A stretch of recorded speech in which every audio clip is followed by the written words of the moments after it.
दोस्तों कुछ दिन पहले मैंने एक वीडियो बनाया था जिसमें कि अगर आप प्राइवेट कंपनियों का एपीएस चलाते हैं और उसके बाद आपने कभी किसी बैंक के लिए आवेदन किया, इत्तेफाक से अप्रूव भी आपका हो गया और उसके बाद वो रिजेक्शन में आता है कि आप यस बैंक, आरबीएल बैंक या आईसीआई बैंक का ऑलरेडी बीसी चला रहे हैं, ये कह के आपका रिजेक्ट कर दिया जाता है। तो उसी वीडियो में मैंने आपको बताया था कि अगला वीडियो मेरा ये होगा कि आपको बैंक का बीसी लेना चाहिए या नहीं। इसके पहले मैंने एक वर्ड यूज़ किया, इत्तेफाक।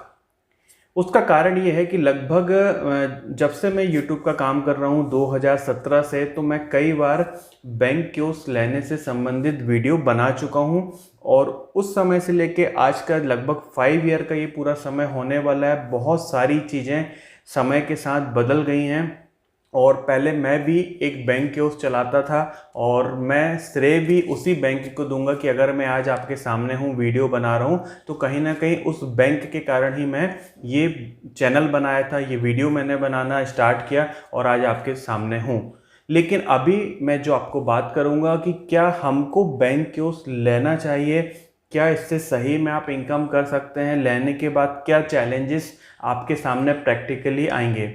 क्योंकि अभी होता क्या है कि आप लोग जब बैंक कियोस्क लेना चाहते हो तो आप किसी दूसरे व्यक्ति को, जो कि ऑलरेडी किसी बैंक का कियोस्क चला रहा है, उसको देखते हैं, उसकी दुकान पे शायद होने वाली भीड़ को देखते हैं, या शायद आपको लगता है कि ये बहुत ज़्यादा कमा रहा है या उसके पास अच्छी इनकम सोर्स है, तो इसलिए हमको भी बैंक कियोस्क ले लेना चाहिए। तो ऐसे ही बहुत सारे कारणों से आप लोगों के लगातार कमेंट आते हैं। हमारे जो रिटेलर भाई हैं वो ग्रुप में हम लोगों को कमेंट करते हैं कि सर हमको किसी बैंक का बीसी दिला दीजिए। तो मैं अपना कुछ अनुभव और जो बैंकों की कार्य प्रणाली है, किस कारण से वो कियोस्क देते हैं, क्यों कियोस्क नहीं मिल पाएगा, ये मैं वीडियो में आपको बता देता हूँ। इसके बाद निर्णय आपको करना है कि आपको बैंक कियोस्क लेना है या नहीं लेना। सबसे पहले मैं आपको बात कर दूं कि जब 2014 में माननीय प्रधानमंत्री नरेंद्र मोदी जी ने प्रधानमंत्री जन धन योजना लॉन्च किया था, उस समय प्राइवेट एजेंसियां नहीं होती थी और उस समय मुख्य मोटिव उनका ये था कि जो गरीब तबका है, जिसके पास कई बार वैलिड डॉक्यूमेंट तक नहीं होते हैं आईडी प्रूफ के लिए, वो अपना बैंक में खाता खुलवा सके, इसलिए उन्होंने प्रधानमंत्री जन धन योजना की शुरुआत की थी।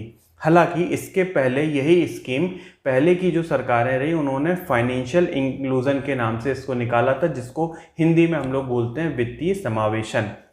और लेकिन ये है कि नरेंद्र मोदी जी और उनकी जो गवर्नमेंट है वो हर चीज़ को एक स्ट्रीम में ले जाती है, उसको फॉलो अप लगातार लेती है, प्रचार प्रसार अच्छा करती है।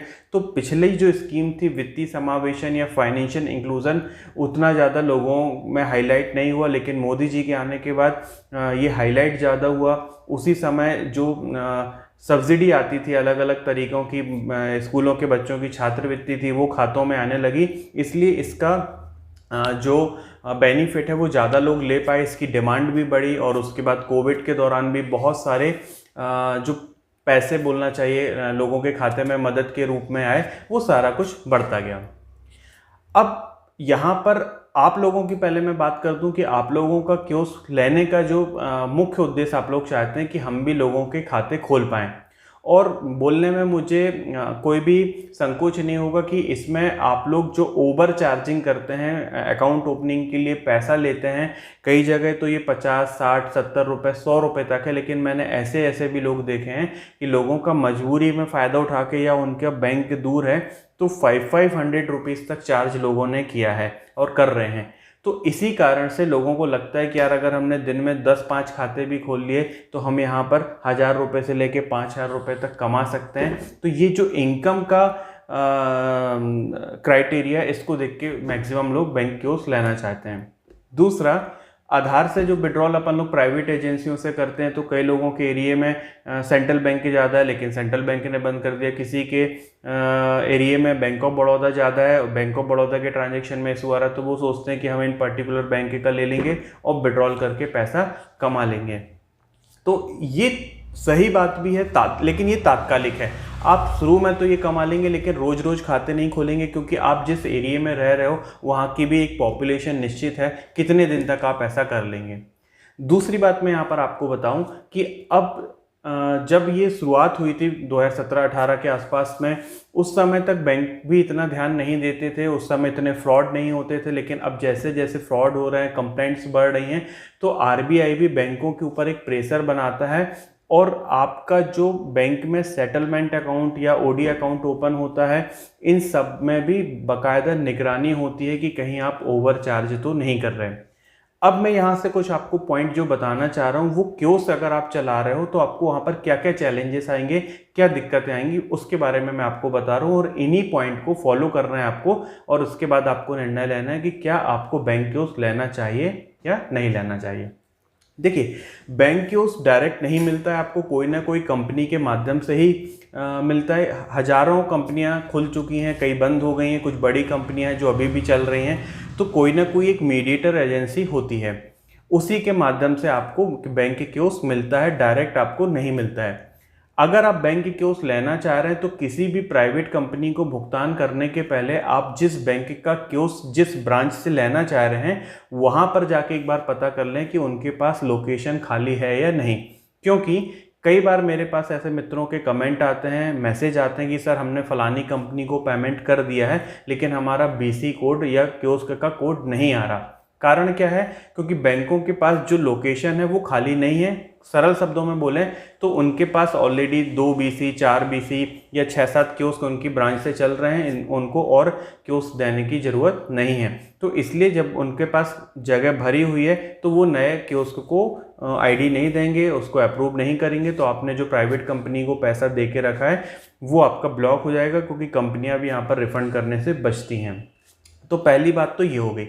दूसरी बात ये हो गई कि समय समय पर बैंकों के टारगेट भी आपको पूरे करने पड़ेंगे और कंपनी भी आपको लगातार प्रेशराइज करेगी। जैसे सबसे बड़ा उदाहरण यहाँ पर है कि जब से नरेंद्र मोदी जी ने प्रधानमंत्री जनधन योजना लागू करी है, तो इसी में उन्होंने अटल पेंशन योजना और लोगों के बीमे के लिए जो पहले 12 रुपये वाला बीमा होता था और 330 रुपये वाला होता था, इनका हर महीने हर बैंक में ड्राइव चलता है। मतलब एक टारगेट डे रखा जाता है जिसमें आपको कभी आता है कि आपको 100 बीमे करने हैं, कभी 50 करने हैं, कभी 10। तो इसका ज़बरदस्त प्रेशर रहता है और कई बार तो प्रेशर इतना ज़्यादा होता है कि आपका बैंक मैनेजर आपका जो ओडी अकाउंट है या सेटलमेंट अकाउंट है वो बंद कर देता है कि अगर आपने इतने बीमे नहीं कराए तो हम आपका बीसी कोड बंद कर देंगे, ओडी आपकी बंद कर देंगे, सेटलमेंट अकाउंट बंद कर देंगे।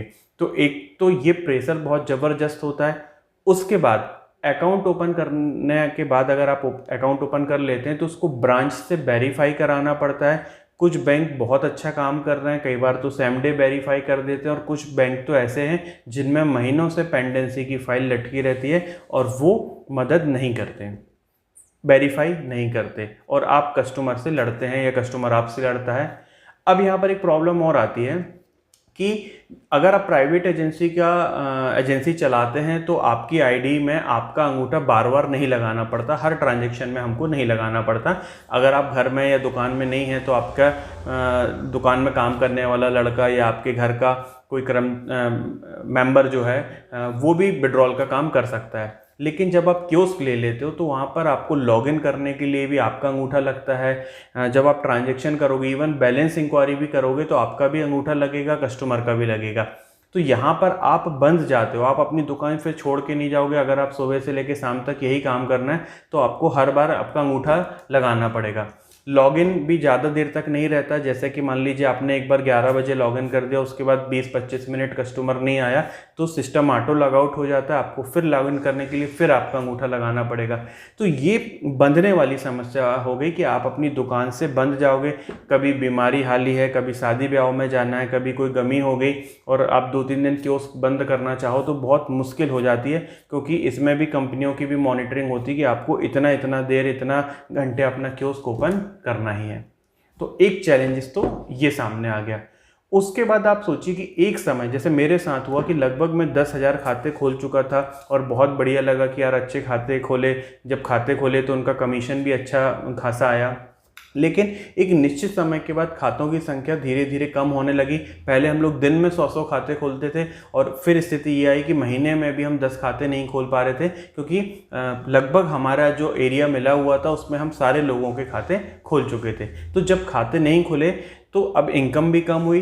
दूसरा, जितने ज़्यादा कस्टमर आपके बढ़ते जाएंगे, क्योंकि जैसे मैंने अपना उदाहरण दिया कि हम 10,000 खाते खोल चुके थे, आप मान के चलो उसमें से 5% पब्लिक भी अगर मेरे पास मंथ में आ रही है तो वो आपके पास बैलेंस इंक्वायरी करने आ रही है, मिनी स्टेटमेंट निकाल रहे हैं कि भैया हमारा पैसा आया कि नहीं आया, और उसका आपको कोई पैसा वहाँ पर नहीं मिलना है, विड्रॉल होगा तो ही पैसा मिलेगा। तो कहने का मतलब ये हुआ कि ऑपरेटर एक हुआ, क्यों संचालक एक हुआ, लेकिन उसको 1000 को, 10,000 को या उससे ज़्यादा जितने वो खाते खुल चुका उतने लोगों को सर्विस देना है। कम उम्र के आप हो, 20 साल के हो, 25 साल के हो, 40 साल के आप हो, तो ये काम कर लोगे। लेकिन कभी ना कभी जब धीरे धीरे आपकी एज बढ़ेगी, आपके साथ कुछ बीमारी आएंगी, कुछ इश्यूज आएंगे, तो तब भी आप सोचिए कि आपको लगातार इतने लोगों को सर्विस देना पड़ेगा। और यहाँ पर फिर बैंक का स्टाफ सपोर्ट नहीं करता। अगर हमारा जो कस्टमर है वो ब्रांच जाता है तो उनको तो सीधा बोल दिया जाता है कि जहाँ पर आपने खाता खुलवाया आप उधर जाइए।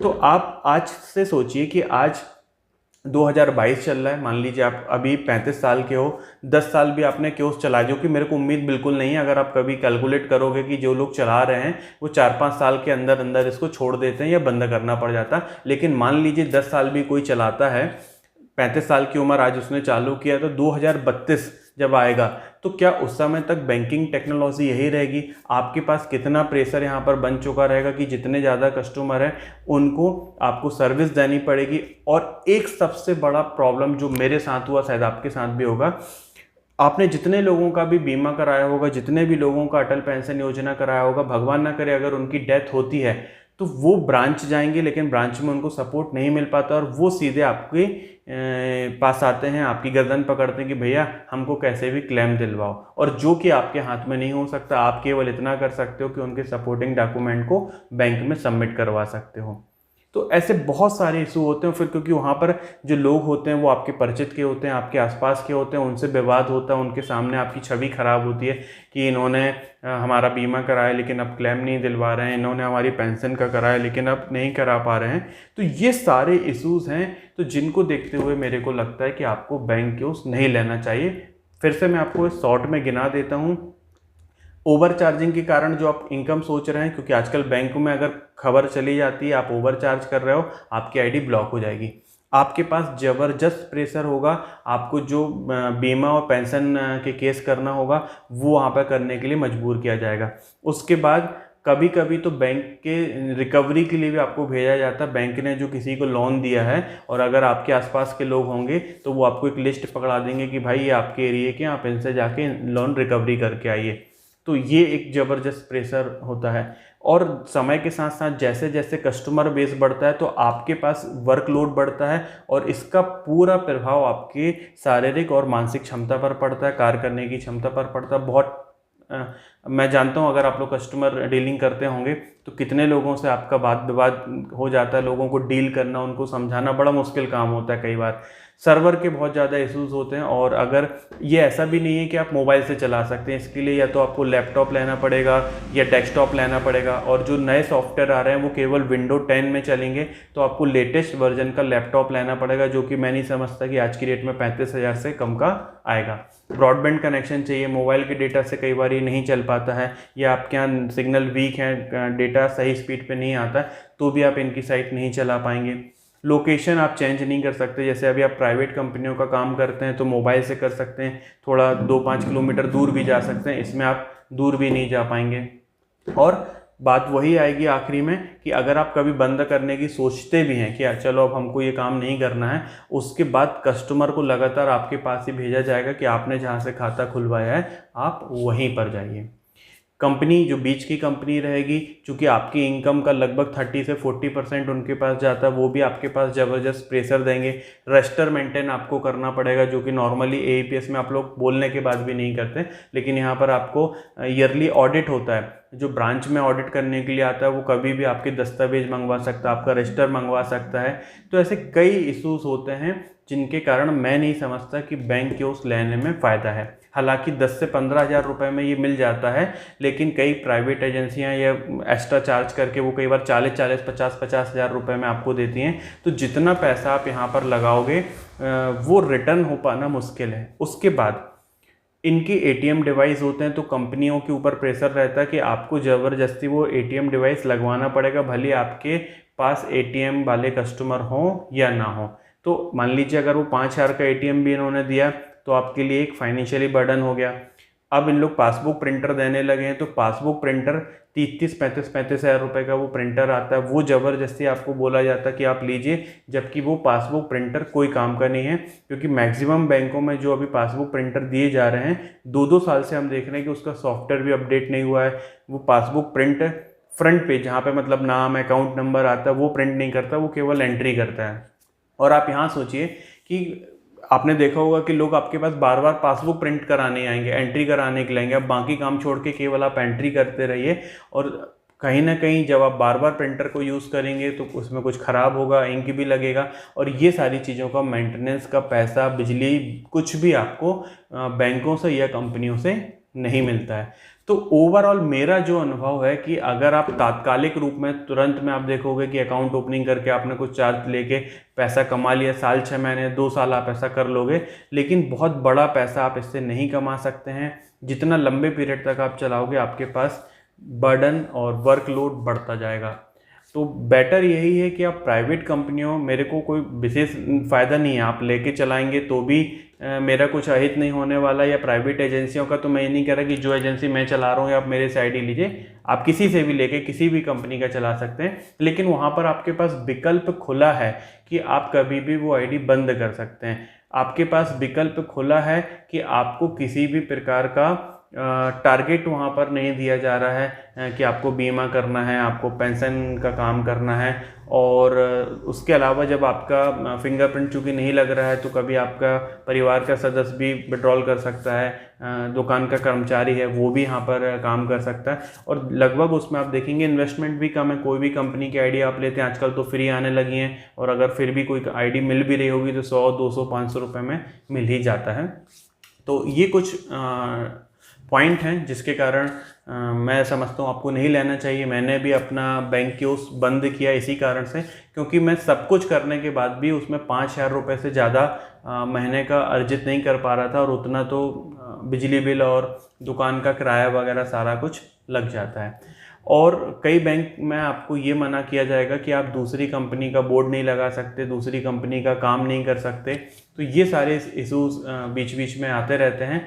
तो इसलिए आप प्राइवेट एजेंसियों का काम करिए, मन माफिक आप काम करिए, जैसा आप करना चाहें, जितने प्रकार के काम करना चाहें, कि आप दूसरे ऑनलाइन वर्क भी कर सकते हैं, फ़ोटोकॉपी भी कर सकते हैं, जितनी भी चीज़ें आप वहाँ पे कर सकते हैं वो कर सकते हैं प्राइवेट एजेंसी में। जबकि किसी आप बैंक का कियोस्क लेते हैं तो करना मुश्किल है। तो आशा करते हैं कि बहुत सारे डाउट आपके क्लियर हो गए होंगे। यदि फिर भी कोई डाउट होता है तो आप कमेंट में लिखिएगा, और वीडियो अगर पसंद आए तो लाइक ज़रूर कर दीजिएगा। वीडियो देखने के लिए बहुत बहुत धन्यवाद दोस्तों। आपका दिन शुभ हो। वंदे मातरम। जय हिंद।